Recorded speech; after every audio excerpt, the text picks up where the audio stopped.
सोचो कैसा झटका लगेगा अगर आपकी या आपके फैमिली मेंबर की किसी दिन अचानक चलते हुए, जिम करते हुए, खेलते हुए या फिर डांस करते हुए मृत्यु हो जाए। भगवान ना करे ऐसा हो, लेकिन अगर ऐसा हुआ तो सब कुछ एक ही झटके में खत्म हो जाएगा। तो अगर आप नहीं चाहते कि आपके साथ या आपके किसी फैमिली मेंबर के साथ ऐसा हो, तो आज जो बातें बताने वाला हूँ उन्हें अच्छे से फॉलो करना। देखो, कोरोना से तो हम किसी तरह बच गए, लेकिन उससे बचने के लिए लोगों ने जो कोविशील्ड वैक्सीन लगवाई है ना, वही आज उनकी मौत का कारण बन सकती है। ऐसा मैं नहीं कह रहा, ये कोविशील्ड वैक्सीन बनाने वाली कंपनी ने खुद कहा है कि इस वैक्सीन की वजह से ब्रेन हेमरेज, कार्डियक अरेस्ट और हार्ट अटैक जैसी प्रॉब्लम्स हो सकती है, और ऐसा काफी लोगों के साथ हो भी चुका है। तो अब सवाल ये आता है कि क्या सिर्फ वैक्सीन ही हार्ट अटैक का कारण है? तो जवाब है नहीं, इसकी और भी कई वजह हो सकती है। तो अभी जो मैं इस वीडियो में बताने वाला हूँ उसे ध्यान से सुनना और फॉलो करना। साल 2022 दिन था 11 नवंबर, जब एक बहुत ही शॉकिंग न्यूज निकलकर सामने आती है जो लगभग हर यंगस्टर में गहरे खौफ को जमा देती है। दरअसल इस दिन टीवी एक्टर सिद्धांत सूर्यवंशी, जो कि महज 46 साल के थे, अपने एक जिम सेशन को हिट करते करते इस दुनिया को छोड़कर चले जाते हैं। जिम में वर्कआउट करने के दौरान उन्हें पहले अपने हार्ट में थोड़ा अनकंफर्टेबल महसूस होता है और ठीक अगले कुछ ही पलों में उन्हें दिल का दौरा पड़ता है और उनकी मौत हो जाती है। एक ऐसा ही किस्सा सुर्खियों में तब बहुत ज्यादा गरमाया था जब ठीक इसी के एक साल पहले साल 2021 में 1 सितंबर की सुबह एक ऐसी खबर मिलती है देश को जो हर किसी के रोंगटे खड़े कर देती है। Indian television star Siddharth Shukla हमारे बीच नहीं रहे और इसकी वजह थी देर रात को आया उन्हें हार्ट अटैक। सिद्धार्थ शुक्ला की आधी जिंदगी अभी उनके सामने पड़ी थी। वो एक बहुत बड़े टेलीविजन स्टार थे और जितना वो अपने काम को लेकर सीरियस रहते थे, उतना ही सीरियस वो अपने हेल्थ को लेकर भी हुआ करते थे। दिन में 3 घंटे वो जिम में वर्कआउट करके बिताते और हर तरह से अपने आप को फिट रखने में कोई कसर नहीं छोड़ते। सिद्धार्थ दिखने में एक माचो पर्सनैलिटी के इंसान थे। ऊंची कद काठी, चौड़ा शरीर, मजबूत बाजुएं, तेज दिमाग, जो बेबाकी से अपनी हर बात रखता था। और इसके कई पहलू हैं जो बिग बॉस और दूसरे कई रियलिटी टीवी शोज में हम देख चुके हैं। यही वजह थी कि जब सिद्धार्थ के हार्ट अटैक से डेथ की खबर आई तो कई लोगों के पसीने छूटने लगे और कहीं ना कहीं इसी इंसिडेंट के बाद हार्ट अटैक को ज्यादा सीरियसली लिया जाने लगा, क्योंकि अब किसी की जिंदगी का कोई भरोसा नहीं कर सकते। एक और ऐसा ही केस शेयर करता हूँ जो हैदराबाद का है। ये तो महज एक 24 साल के यंग लड़के का है जो अभी अभी पुलिस कांस्टेबल बना था। बीते गुरुवार की सुबह जब वो एक जिम में वर्कआउट कर रहा था, तभी अचानक उसे दिल का दौरा पड़ता है। उसके दोस्त तुरंत उसे लेकर अस्पताल पहुँचते हैं,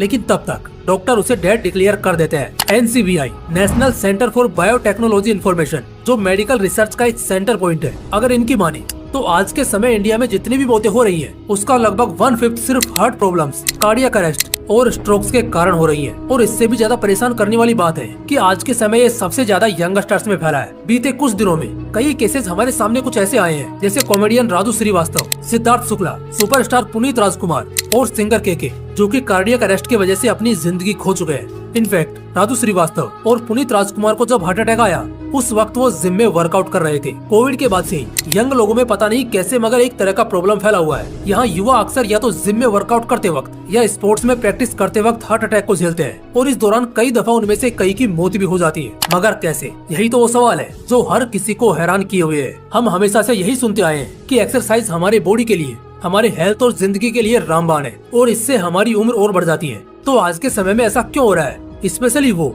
जो लोग यंग हैं, जिनमें किसी तरह की कोई दिक्कत नहीं है, आखिर वो कैसे हार्ट अटैक के विक्टिम हो रहे हैं? दोस्तों, इसे जानने से पहले हम एक छोटी सी झलक में ये जान लेते हैं कि हार्ट अटैक असल में आता कैसे है, कैसे एक इंसान हार्ट अटैक को झेलता है और इसका प्रोसेस क्या होता है। दिल्ली के एक फेमस हॉस्पिटल फोर्टिस के डॉक्टर अतुल माथुर बताते हैं कि जब हार्ट में आर्टरीज ब्लड की सप्लाई ब्लॉक कर देता है, क्योंकि कोलेस्ट्रॉल और ट्राइग्लिसराइड बहुत ज्यादा बढ़ चुका होता है, तो ऐसी स्थिति में हार्ट अटैक आता है। और ये असल में होता है ज्यादा स्ट्रेस या गलत एक्सरसाइज और ट्रेनिंग लेने की वजह से। और इसका जो सबसे मेन रीजन है वो है आपकी डाइट, कि आप क्या खाते पीते हो। अगर आपका खान पान सही नहीं है, स्ट्रेस ज्यादा लेते हो या एक्सरसाइज और ट्रेनिंग गलत तरीके से कर रहे हो, तो हार्ट अटैक आने के 50% चांसेस होते हैं और ये किसी भी शख्स को आ सकता है। इससे बचने के लिए रेगुलर बेसिस पर अपना blood pressure, blood sugar, lipid profile test और हेल्थ टेस्ट रिपोर्ट चेक कराते रहे। लोगों को स्मोकिंग और गलत लाइफ स्टाइल से भी दूर रहने की जरूरत है। चलो ये बातें तो जान ली, लेकिन जिम या एक्सरसाइज कैसे किसी इंसान की जान का दुश्मन बन जाता है? इन परिस्थितियों में ये एक इंसान को मार सकता है। आइए जानते हैं। वर्कआउट किसी भी इंसान को 5 तरीकों से मार सकता है और यही तो मेन रीजंस होते हैं वर्कआउट के दौरान हुए डेथ्स के। Reason number 1, rhabdomyolysis. ये एक बहुत ही डेंजरस कंडीशन मानी जाती है जो असल में बॉडी के एग्जॉशन का फायदा उठाती है। अब क्या होता है कि वर्कआउट के समय कई दफा सांस के अंदर बाहर होने से बॉडी ऑक्सीजन और कार्बन डाइऑक्साइड के लिए अंदर से एग्जॉस्ट हो जाती है। ये अक्सर वेट लिफ्टर्स और मैराथन रनर्स के साथ होता है, जिनकी मसल्स लगातार वर्कआउट कंडीशन में रहने की वजह से अंदर से एग्जॉस्ट हो जाती है, जम जाती है। ये क्रिएटिन सप्लीमेंट्स यह एनाबॉलिक स्टेरॉइड्स लेने की वजह से भी हो सकता है। एवाडो के केस में क्या होता है कि मसल सेल्स एक्चुअली अंदर से टूटने लगती है और वो एक प्रोटीन रिलीज करती है जिसे मायोग्लोबिन कहते हैं, जो कि किडनीज को भी डैमेज कर सकता है। इसके कुछ खतरनाक सिम्टम्स कुछ इस तरह से हैं, जैसे मसल पेन, वीकनेस या फिर गाढ़ा यूरिन। MMA फाइटर दाफिर हैरिस को फरवरी में 2 हार्ट अटैक आए, जिसका जिम्मेदार उन्होंने रैबिडो को ही ठहराया। उन्होंने इस बात को एडमिट किया कि उन्होंने खुद को जानबूझकर 40 पाउंड वजन कम करने के लिए उकसाया, जबकि वो एक फुल टाइम फाइटर नहीं थे। बावजूद इसके उन्होंने गलत ट्रेनिंग से फोर्सफुली अपना वजन कम करने की कोशिश की थी। Reason number 2, exertional heat stroke. Technically इसे हाइपरथर्मिया कहते हैं। ये एक्चुअली बॉडी को अंदर से बहुत ज्यादा गर्म कर देता है जब आप वर्कआउट करते हैं। वैसे इस बात के कुछ सबूत हैं जो कहते हैं कि ज्यादा गर्म टेम्परेचर में वर्कआउट करने से आपकी कार्डियो एबिलिटी इंप्रूव होती है। लेकिन ये भी सच है कि बहुत ज्यादा गर्मी, खासकर जब शरीर 104 डिग्री फ़ारेनहाइट से ज्यादा गर्म हो जाता है, उस वक्त एक्सरसाइज या किसी भी तरह की फिजिकल एक्टिविटी आपके शरीर पर विनाशकारी प्रभाव डाल सकती है। इसके कुछ लक्षण भी है जो कुछ इस तरह से हैं, जैसे उल्टी आना, थकान होना, चक्कर आना, इसमें ये सब शामिल है। अगर ऐसे किसी सिम्टम्स को आप अपने अंदर देखते हैं और बावजूद इसके आप जिम जाते हैं, बड़ी मशीनें खींचते हैं, तो फिर आप प्रॉब्लम में पड़ सकते हैं। अगर ऊपर बताया हुआ कोई भी सिम्टम आप फेस करते हैं तो वर्कआउट करना तुरंत बंद कर दो और किसी ठंडी जगह पर चले जाओ। एलिट एथलीट्स अक्सर इसी तरह के हीट स्ट्रोक से अपनी जान गंवाते हैं और इस तरह के हार्ट अटैक का शिकार होते हैं। Reason number 3, hypothermia. इससे पहले की जो कंडीशन हमने देखी है, ये ठीक उनका उल्टा है। हीट स्ट्रोक तब आता है जब बॉडी बहुत ज्यादा गर्म होती है, हॉट टेम्परेचर में होती है।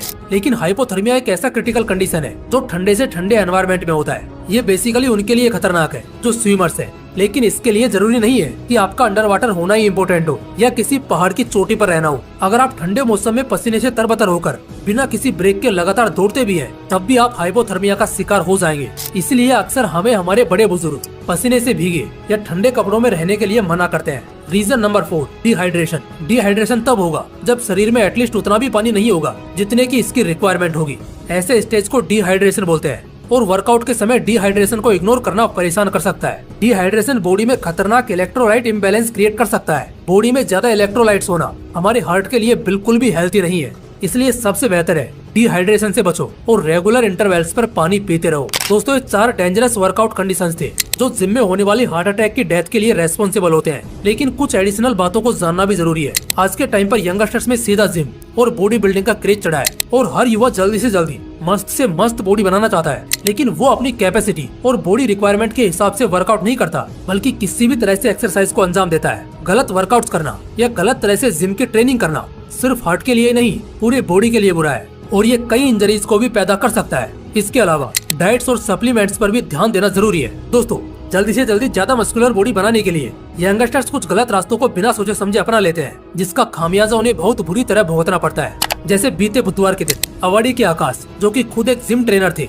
सो रेगुलरली स्टेरॉइड्स कंज्यूम करते थे और नतीजा ये हुआ कि 3 दिन पहले उन्हें हल्का सा बुखार आया, जिससे उन्हें हॉस्पिटल में भर्ती कराया गया। लेकिन उनकी हालत लगातार बिगड़ती गई और ठीक 3 दिन बाद हार्ट फेलियर से उनकी मौत हो गई। स्टेरॉइड्स के 1-2 नहीं बल्कि सैकड़ों ऐसे केसेस दर्ज हैं जहां एक युवा उन इंजेक्शन को बड़े शौक से लेता है। शॉर्टकट अपनाकर जल्दी बॉडी बनाने के चक्कर में लोग इनका इस्तेमाल करते हैं और फिर कई दफा ये बहुत खतरनाक भी साबित हो जाते हैं।